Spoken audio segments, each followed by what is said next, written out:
Bueno, pero precisamente para abordar este tema desde dos perspectivas, la periodística y la económica, nos acompañan en simultáneo vía Skype desde diferentes puntos de Costa Rica. En primera instancia, el economista Luis Loría, y también nos acompaña el periodista, igualmente Luis Diego Quirós, quien es el director editorial de la revista Suma.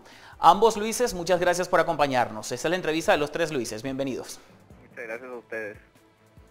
Mil gracias por la disposición. Bueno, voy a comenzar desde la perspectiva económica. Señor Loría, ¿qué tan importante es para Centroamérica? Ya veíamos, por ejemplo, que Panamá es el país que pudiera ser el más beneficiado de esta baja histórica en los precios del petróleo. Pero el Istmo, ¿qué tanto se beneficiaría? ¿Va a bajar la gasolina para los habitantes, que es una de las preocupaciones más altas en torno a quienes viven en esos países, por ejemplo? Sí. El Istmo es un importador neto de petróleo, por lo cual se va a beneficiar sin duda como país, ¿verdad? Cada uno de los países del Istmo verá, sentirá un alivio, ¿verdad?, en los pagos correspondientes a petróleo. Sin embargo, ¿qué tanto esto se va a reflejar en beneficios para los consumidores? Va a depender de las circunstancias particulares en cada país. Por ejemplo, para el caso de Costa Rica, el precio al consumidor final de la gasolina es un precio altamente distorsionado por una serie de costos e impuestos adicionales al precio del petróleo que se importa, que se le terminan cargando al consumidor final. Entonces, para poder determinar el impacto en cada uno de los países, habría que evaluar qué tan distorsionado a lo interno está ese precio y si se va a permitir por parte de las autoridades reguladoras una disminución en los precios. Bueno, en el caso de Costa Rica, por ejemplo, la refinadora costarricense de petróleo Recope ha solicitado una baja de más o menos 80 colones, estamos hablando que es un porcentaje muy bajo con referencia al cambio oficial de dólar, para que la autoridad reguladora lo ejecute en enero. Sin embargo, se está a la espera de la concreción y eso va a depender del resto de los países. Señor Quirós, desde la perspectiva periodística, y quería preguntarle, ¿qué fue lo que más le llamó la atención al encontrar este estudio que realizó The Wall Street Journal en Estados Unidos, que puso la atención en una de las preocupaciones más importantes que tienen los ciudadanos en Centroamérica y por ende sus gobiernos, la economía? Sí, muchas gracias, Luis. Bueno, en primer lugar, digamos, The Wall Street Journal publicó, esto es un estudio que hicieron dos firmas consultoras, Rhodium Group y el Peterson Institute for International Economics. Ellos publicaron el estudio que analiza, digamos, los cambios que hay cuando el petróleo, el barril de petróleo está a $108, que estaba en junio ese precio, y cuando llegó a $71 el barril hace algunas semanas. Ya sabemos que está por debajo de los $60. Entonces, llama mucho la atención porque el estudio lo hizo con todos los países del mundo, desde los grandes exportadores de petróleo hasta los grandes importadores, en donde estamos nosotros los países centroamericanos. Llama la atención que países como Arabia Saudita están perdiendo, con este cambio de precio, están perdiendo hasta más de 100.000 millones de dólares. Y otros, pues en Latinoamérica como México, como Venezuela, ni qué decir, Brasil mismo, están perdiendo un poco de esas divisas porque son exportadores de este crudo. En el caso centroamericano, pues llama la atención porque nuestros países son obviamente netos importadores de petróleo, y cualquier cambio en este precio nos beneficia de alguna manera.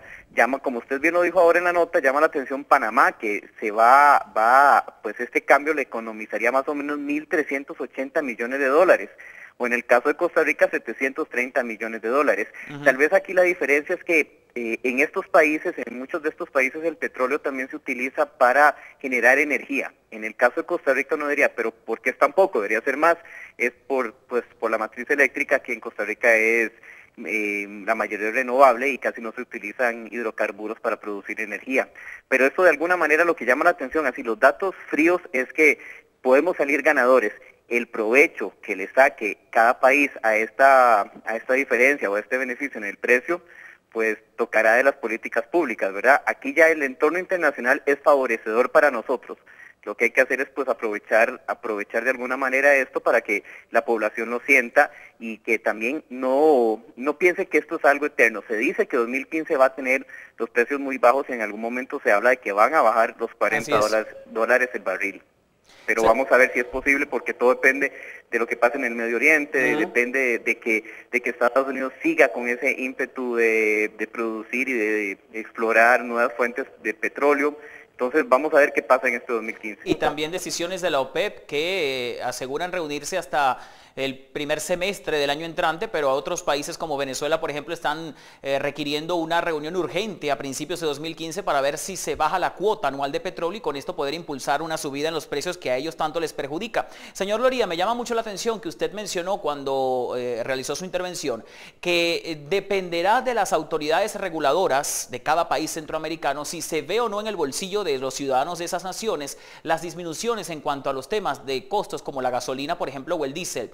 Nicaragua es un país que recibe de Petrocaribe, porque es el único de la región centroamericana que está en ese acuerdo energético, recibe petróleo económico de Venezuela con un financiamiento a largo plazo, pero eso no se traduce en beneficio para sus ciudadanos. ¿Con esa situación va a quedar al descubierto, digamos, esa práctica del gobierno nicaragüense?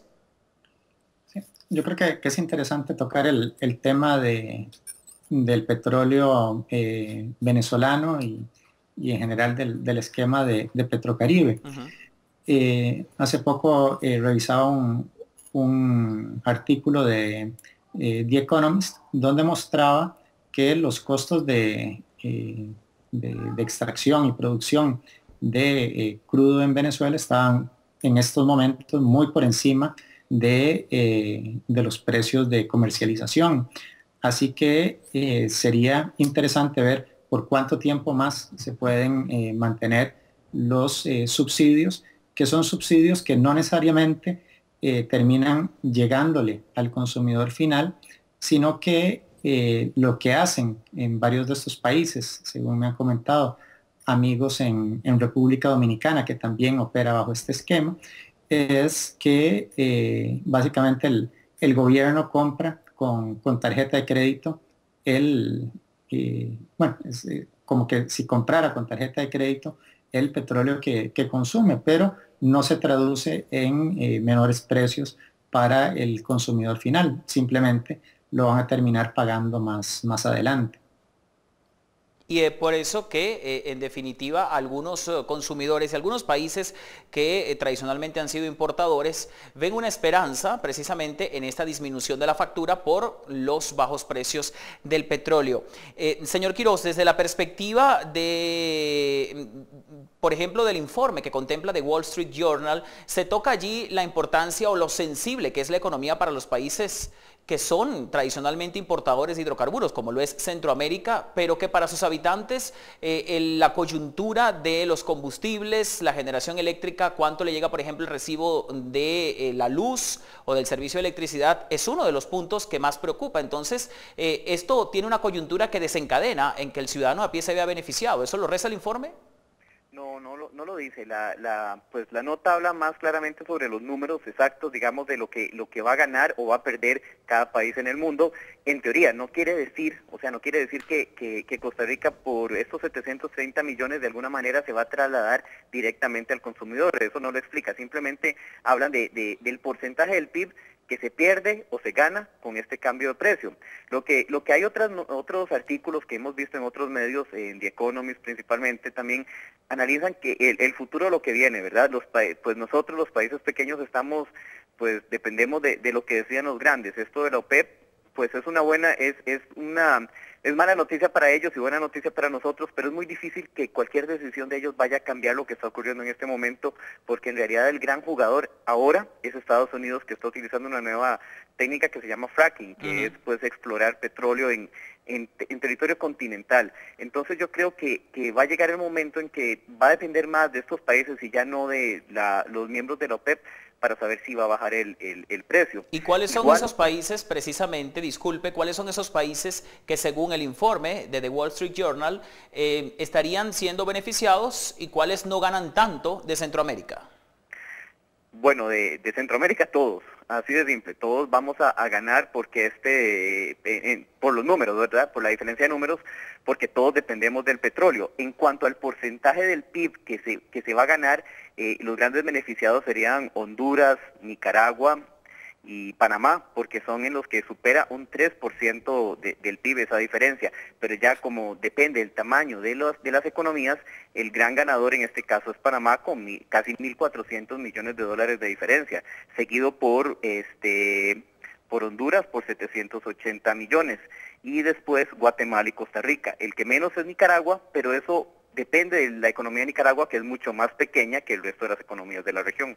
Entendemos. Señor Loría, esto pudiera ser un mensaje quizás que el momento de vida, es decir, la época, le hace a los países centroamericanos para que giren su mirada hacia otro tipo de dependencias o por lo menos a la generación propia o exploración de hidrocarburos a largo plazo o mediano plazo. ¿Usted cree que tengan los países centroamericanos potenciales para poder, quizás en alianza con otros que ya tienen un historial en cuanto a la exploración de petróleo, poder buscar en sus aguas o en territorio, a ver si existen posibilidades de depender menos de las importaciones? Bueno, hay varios países en Centroamérica que tienen reservas petroleras comprobadas. En el caso particular de Costa Rica, los intentos de avanzar digamos, más allá de la exploración hacia la extracción de petróleo se han visto frustrados. En este momento no parece ser un tema que se está avanzando ni discutiendo en la agenda nacional. Sin embargo, vale la pena preguntarse si el petróleo es la vía por la cual deberían avanzar los distintos países, en contraste con otras fuentes de energía como la geotermia, la energía eólica, el gas, entre otros. Bien, muchísimas gracias a ambos por habernos acompañado en pantalla, el economista Luis Loría y el periodista Luis Quiroz, director, editor de la revista Suma. Ambos nos acompañaron vía Skype desde Costa Rica hasta este momento. Muchas gracias.